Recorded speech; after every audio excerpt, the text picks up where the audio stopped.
Es un honor para mí anunciar con nosotros, maestros, compañeros, padres, los danzantes del tiempo. Cedo la palabra a la doctora Adriana González Mateos.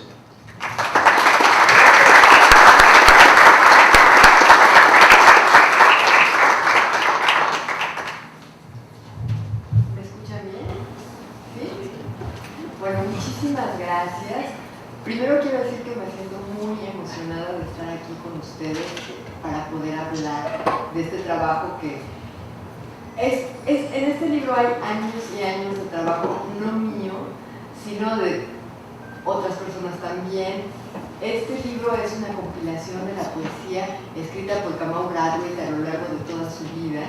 Es un hombre que tiene un doctorado en historia en Inglaterra y que después, o durante también el proceso de su doctorado, ha ido convirtiendo su investigación histórica en poesía, en un esfuerzo por recordar a los antepasados, por desenterrar las vidas de los antepasados.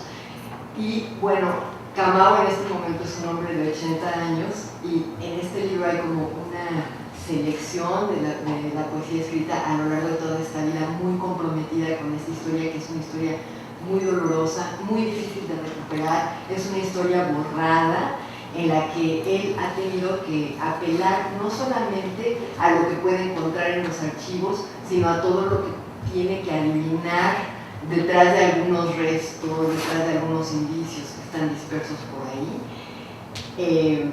Para mí siempre ha sido un honor y una gran aventura de aprendizaje estar en contacto con él y con su trabajo poético.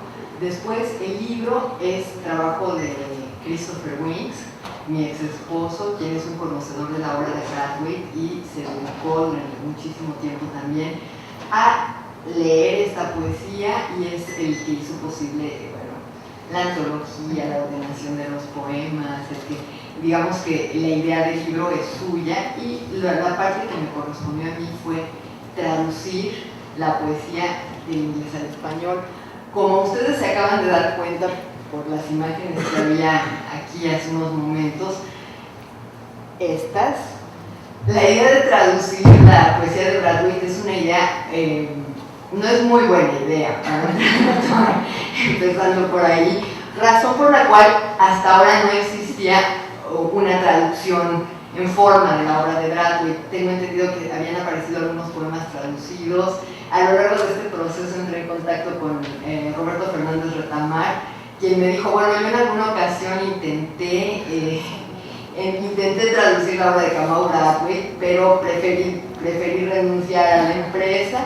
Esta es una de las razones por las que es tan difícil, porque como se dan cuenta, es una poesía también muy visual, en la que son muy importantes los juegos tipográficos, la mezcla de la poesía con estos dibujos, estos signos. Por ejemplo, el pájaro que está en la portada es un símbolo adinkra, es una especie de escritura que se usa en el centro de África, en la zona de Ghana. Y bueno, el pájaro en realidad es un pájaro que voltea para encontrar un huevo que está en su espalda, y el símbolo quiere decir mira hacia el pasado para recoger lo bueno del pasado antes de volar hacia el futuro. Es decir, que es una idea bastante compleja que se condensa en ese pequeño pajarito. Entonces, cada vez que uno trata de traducir esto, tiene que... Bueno, nosotros realmente ni siquiera lo intentamos, decidimos que las partes más visuales de la poesía era algo que no íbamos a incluir en este libro, y Chris empezó por seleccionar poemas que más o menos fuera posible traducir. El libro sí incluye algunas cosas como estas, pero son mínimas realmente. Y entonces tengo que llegar a lo que es la parte de cómo enfrentar este desafío que es traducir la poesía, entre comillas, traducible de Brathwaite, ya habiendo renunciado a esto, ¿no? Y aquí, mientras escuchaba la presentación, empecé a recordar un ensayo de Brathwaite que se llama Historia de la voz, en la que él habla del surgimiento de una generación de poetas y de poetas involucrados en la empresa de escribir una poesía en el Caribe en inglés. Y él empieza a decir, bueno, hay un problema para todos nosotros poetas, que es que el verso inglés está hecho para hablar de la nieve. El ritmo del verso inglés es adecuado a hablar de las nevadas. Y bueno, en el Caribe esto no es relevante. Nosotros tenemos que hablar del huracán. Y entonces él empieza a hacer este análisis de qué poetas de habla inglés en el Caribe han podido captar el ritmo y el sonido del huracán en su poesía, y este es el proyecto poético que él se traza en este libro, Historia de la Voz. Entonces, bueno, la pregunta sería, ¿y el verso español para qué está hecho?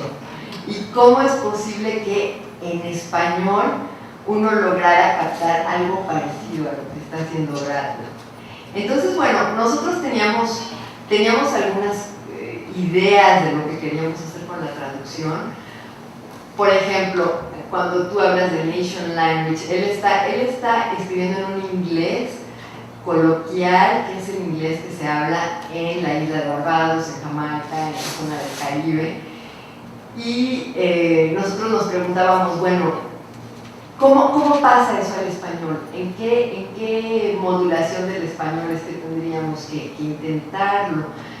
Pienso que, por ejemplo, el título del libro, que habla de los danzantes del tiempo, danzantes es una traducción un poco interesada de la palabra dancers, porque no es un bailarín, sino que pensamos en los danzantes de las danzas tradicionales de raíz indígena en México.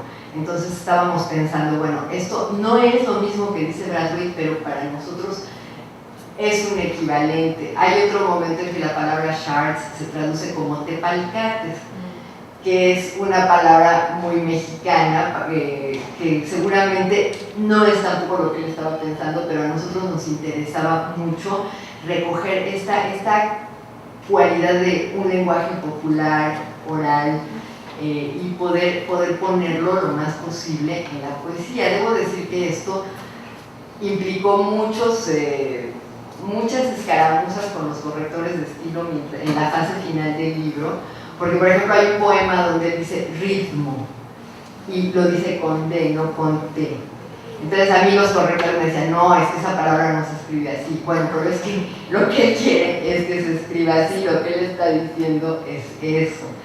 Entonces, bueno, algo que pasó a lo largo de este proceso es yo me fui dando cuenta cada vez más de hasta qué punto esta poesía es muy experimental y muy audaz, y cómo eso cuesta trabajo que esto sea bien leído en algunos círculos en México, que son mucho más tradicionales, mucho más apegados a ciertas ideas de lo que es correcto en la poesía. Y bueno, eso ha sido toda una cosa muy interesante para mí. Yo creo que he aprendido muchísimo a través de esto, ¿no? Porque, por ejemplo, ahora que tenía la foto de Kamau en la pantalla, es también interesante pensar que esta es una poesía también escrita para ser leída en voz alta. En la tradición de Bradbury, muchas veces hablábamos del griot, que es una figura que existe en algunas culturas africanas, que es una especie de algo parecido a un juglar, más o menos. Es alguien que dice la poesía en voz alta junto con música y que está encargado de conservar todas estas historias, cantos tradicionales, y su misión es mantenerlas vivas y en contacto con la comunidad. Kamau Bradley es una especie de griot, y entonces, bueno, si ustedes pueden ver un video de Kamau Bradley diciendo su poesía en voz alta, se darán cuenta de esta cualidad sonora muy importante en su trabajo.